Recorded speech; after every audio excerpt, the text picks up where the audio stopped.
Bonjour à tous et bienvenue sur le site toulanduro.com pour une nouvelle vidéo d'essai moto. Alors on vous propose aujourd'hui de découvrir la 250 Husqvarna FE modèle 2018.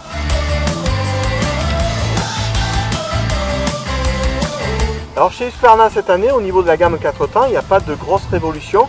On est plutôt dans une phase de transition et ils ont apporté des améliorations à une gamme qui était déjà bien née. La principale modification va concerner les commandes hydrauliques.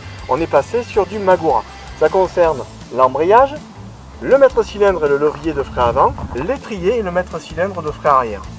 Ils ont également revu le setting des suspensions pour améliorer l'amortissement de la moto. Les ingénieurs ont aussi travaillé sur l'épaisseur du fourreau de la fourche avant et c'est censé avoir une incidence sur la stabilité et la flexibilité de l'ensemble. On trouve aussi une nouvelle grille de radiateur destinée à optimiser le flux pour un meilleur refroidissement de la machine en conditions difficiles. Alors on nous demande souvent qu'est-ce qui différencie une Husqvarna d'une KTM. La première chose qui vient à l'esprit, c'est bien évidemment l'habillage. On est ici sur des plastiques et un kit déco blanc avec du bleu et du jaune. Mais c'est pas tout. On a aussi une suspension à biellette, une boucle de cadre arrière qui est en matériaux composites et pas en aluminium. Mais la principale différence va être au niveau de l'équipement qui est fourni d'origine. Sur les Husqvarna, on va retrouver des T de fourche taillés dans la masse. On a également un sabot moteur destiné à protéger le bas du cadre dans le franchissement. Et puis on a aussi un ventilateur qui est fixé ici sur le radiateur qui est destiné à optimiser le refroidissement de votre moto dans les passages difficiles et lors du franchissement.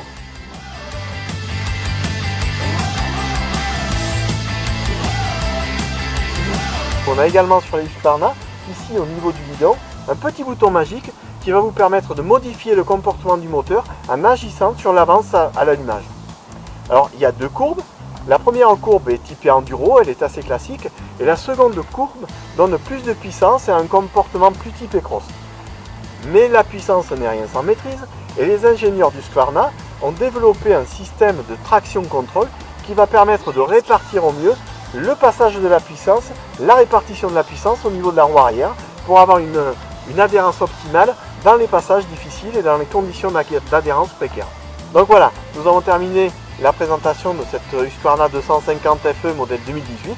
Je vais maintenant laisser place à nos testeurs qui vont tester la machine dans des conditions réelles d'enduro, que ce soit dans des passages techniques, sur la spéciale ou dans des grands chemins.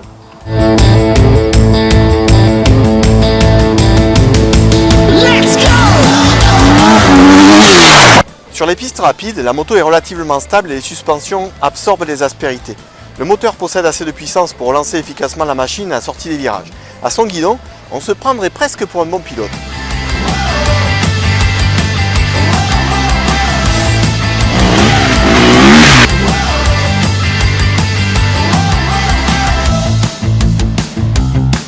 Je suis sec là. Dans les passages techniques ou en franchissement, la moto est là aussi très efficace.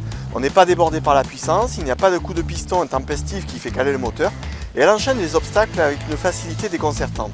Un doigt sur l'embrayage, un bon dosage des gaz et hop, vous voilà sorti des petites marches ou en haut des grimpettes.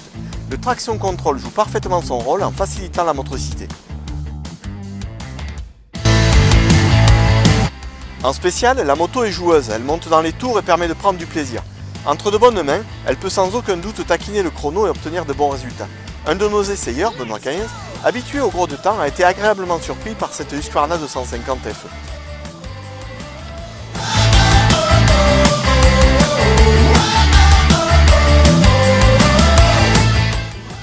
Ce qui caractérise cette moto, c'est sa polyvalence. En randonnée ou en compétition, elle est efficace et vous donnera vraiment du plaisir.